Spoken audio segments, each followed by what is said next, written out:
let's hear the real estate's giants and their sustainability practices. Beginning with the first brand that we have is the largest and the fastest growing real estate developer in the Philippines, championing perfectly integrated commercial and residential environments. They provide every Filipino and its investors access to a sustainable and attainable cosmopolitan lifestyle. We have with us the AVP of Head of Corporate Planning and Development at SM Development Corporation, Ms. Jessica Jika C. Hi, Jika. Good afternoon, welcome. Say hi to our Tomasians. Say hi, Tomasians. Hello.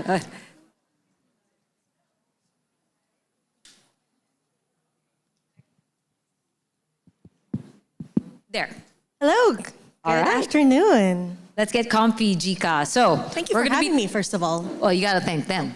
Thank you so much for having me. I was looking around your school earlier. It's such a beautiful campus, and it's very inspiring to see how quickly it's grown and how much it's grown over the years. Diba? And talagang makikita mo yung architecture. Ganda. One of the biggest things it's one of the pride of UST courses. It's such a good example of what Philippine heritage architecture is, and I think it's something that needs to be celebrated more. Well, earlier this morning, most of our speakers were actually alumni, also of UST. But also, most of the speakers this morning were gentlemen. So tama si Sheila na ngayon, this afternoon, we have female leaders in the house. But we do have a gentleman then mamayang hapon. Okay, we're not discriminating at all. Anyway, Jika, we're here to talk about SMDC's living framework for sustainable city and smart city initiatives. But first, how do you differentiate the two? What's sustainable city and what is smart city or communities? We kind of see sustainability as part of the whole smart city. So in order for us to have a smart city, I wasn't sure if I'm supposed to click this. I'll put it down. In order for us to have a smart city, we really see a smart city as something that's sustainable, but sustainable across so many different sectors. So we don't just look at green buildings and adding net zero emissions, but rather how the city is being used. So that's what we think about, first of all, when we think about smart cities. So for us, smart really is intelligent design. We want to be anticipating the usage for many years to come. Especially post-pandemic. That's one that Ms. Lobian was saying, hindi ka dati makapagbukas ng bintana. Tama. Now, definitely moving forward, we don't want that to ever happen again. We really want to live life when we especially invest in a future home. Diba? So, another big topic this morning was how sustainability should be practiced with profitability. And of course, SM, SMDC, SM Prime is one of the biggest, if not the biggest of them all. Is sustainability profitable in your companies? Yeah, I mean, wow, that's a very good question. Personally, I think that profitability is actually a key driver of sustainability. It kind of like earlier, Miss Sheila Lobian mentioned earlier that it does drive up prices, but we see that the long-term benefits really outweigh the initial cost. The UNDRR, which is the United Nations Department of Disaster Risk Reduction, actually says that for estimates for every dollar spent for disaster risk reduction and resilience, you make back about $15, and that's over the lifetime of a project. So we're really investing for the future. And not just investing, you're also, how do I say it? Partnering. Correct. You're not even saving nature. You're Correct. Partnering with nature because you have nature-based solutions. You want to expound on that, like stormwater management and other initiatives like that? Yes, yeah. So I'm an architect by trade, and I don't know if there are any architecture students here. Wala ata. Oh, there. Raise your hands. Sino mga architectures to? Ayan, marami. Ang dami. Half the ballroom. Great. Good luck. Good luck. It's an exciting industry, but it's actually a very interesting industry. And one of the first things that we were taught in my first year was that water is the enemy of developments. And I'm like, what does that mean? Because water's beautiful, it's inspiring. We love beachside resorts, beachside developments, but really water destroys so much and it's uncontrollable. So the unpredictable nature of water is really what we try as architects to control as one of our jobs. So when we design for developments that we know are flood prone or affected by water, Plus areas, our climate and weather, yeah. or I don't know, rain. Sometimes we have that every once in a while here in Manila. We have to really design around it. So we've already integrated things like water catchment basins within many of our developments. I believe it's 25 of our malls and integrated developments now have water catchment basins that are developed within the whole project. So when I say a water catchment basin, it's a mix between natural design but also mechanical innovation. Yeah, so it's recyclable, but we also try to collect the water from the surrounding communities so that we don't overrun the local area. And then, here's a good example. And then when the rain has subsided and the floodwaters around have subsided, we then slowly pump the water out. So we have that mechanical and action around it. And that helps reduce the load on just the surrounding area. Yeah, so the dams, the communities around. So this is one of our projects, field residences. So we realized that after building it, we realized that it is in a flood-prone area. It's an older project. We've actually completed it, and people have moved in. And many years later, we realized that the flood waters around the area are rising because we do experience climate change, and we're one of the most disaster risk affected countries in the world. And so we came back in as the company and decided that we wanted to help the community, not just the ones that are living in field, but the ones that are living around it. So we identified an area within the project that we had already turned over. We'd worked with the local government, different consultants, and of course the condo corporation to see how we can help mitigate the flood risk. And I'm actually super proud to say that in the recent, and we've been doing this in a number of our properties for many years. So in the recent Typhoon Karina, none of our properties had floods. None. So we're very proud of that. So that's how you learn. And it's not necessarily always in the planning stage. Thank you that even once the project has been turned over, it's already being lived in by actual people. It doesn't mean you give up on it. You still keep checking on your projects and making sure the people living in your properties and even now around it get to still benefit from your learnings. Wonderful. That's a wonderful message, Chica. Because we've been around, SM Prime has been around for almost 70 years now. I think we've just hit our 70th anniversary. It's a little bit contentious depending on who's counting. Okay. But we want to make sure that SM Prime is known as a company that's going to stick around for a long time, and we're thinking long term. So I think when I was looking at this whole program of sustainability, a lot of ESG discussions came up. So ESG, as many people know, as environmental social governance. But actually in SM Prime, we look further than that. So we have a thing called ESL. What is L? So it's environmental still, social, but instead of governance, which we believe is just ticking off boxes, it's leadership. Yeah, leadership. Yes.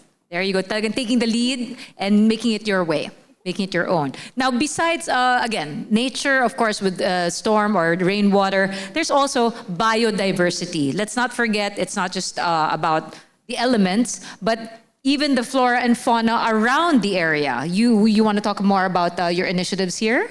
Yeah, so biodiversity. Yeah, that's actually super exciting. I'm a little bit of a plantita. You wouldn't be able to tell in my office.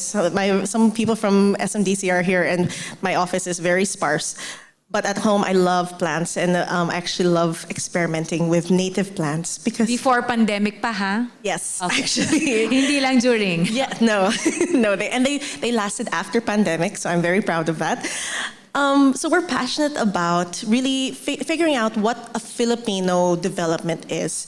And so with that, we wanted to see how we could celebrate the fauna and flora of the Philippines.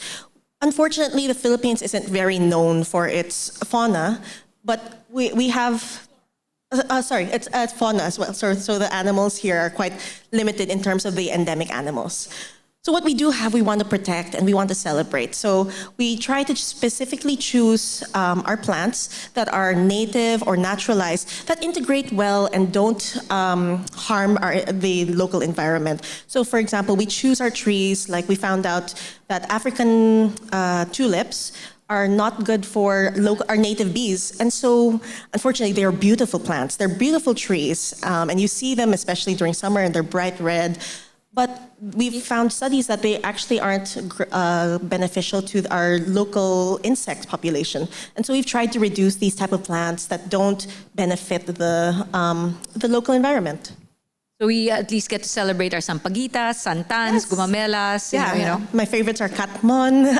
I think they smell beautiful and they are beautiful as well. And you can see when they're blooming that they're covered in different insects. And so inside of our developments, we have nurseries that help grow these plants. So it actually started off as a pandemic baby. People saw some of our plants, they wanted to buy the plants that we were using to decorate the area. And so we realized we can grow these and then we can integrate them into our properties. But not just that, we can also, we can find out really what's best for the area. Because we're so, many of our projects are scattered across the Philippines. So we really have to cater specifically to the native plants of a local. Yeah, what's the word for it? Endemic? Is that right? Whatever is endemic to that region We or say area. native because Native, yeah. the difference between endemic and native are endemic is it's only found in that specific area, which is wonderful, and we want to grow more of those. But natives are that they were found there locally, but then they're also found in other areas. So they're easy to transport between the two, and we can find themes between them. But definitely mula sa Pilipinas. Yes. Okay. Correct. Wonderful. Next, 15-minute cities. Let's go to the idea of cities now. 15 minutes, living, working, everything, functioning, lifestyling. Describe or expound more, please, on 15-minute cities of SMDC. I mean, most of the students here have an idea of what 15-minute cities are. It's not a new concept, but it's something that we really want to integrate into our integrated properties. So when we say integrated properties, we generally start off with something like a base, like a mall, and then we grow from there because we realize that people who live in an area need specific things. So they need commercial areas, they need to access banking, hospitals, schools, and so that's what an integrated city is. Our development for a 15-minute city, so this is an example of South Mall, which is Muntinlupa beside, so we have some residential developments attached to the malls.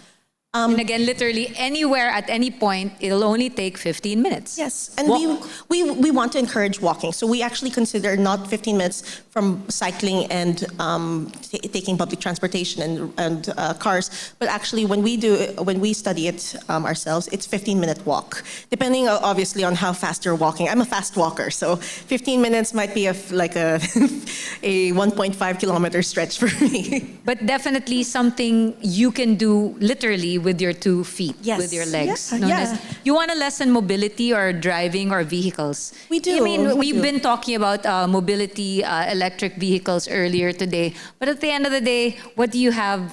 Everybody has, really. Tama. And It's good for your health. Yes, absolutely. And it's good for traffic. Like, even coming here today, we were talking about the traffic situation here in Manila, which is a great sign for growth, that was mentioned earlier. But it's also just a hassle for people. It creates stress on the body that we want to try to alleviate from our residents and our customer and community basis. Me naman, it's a waste of time sitting just in your car. For me, it's that. You can't get that back. The time spent in your car.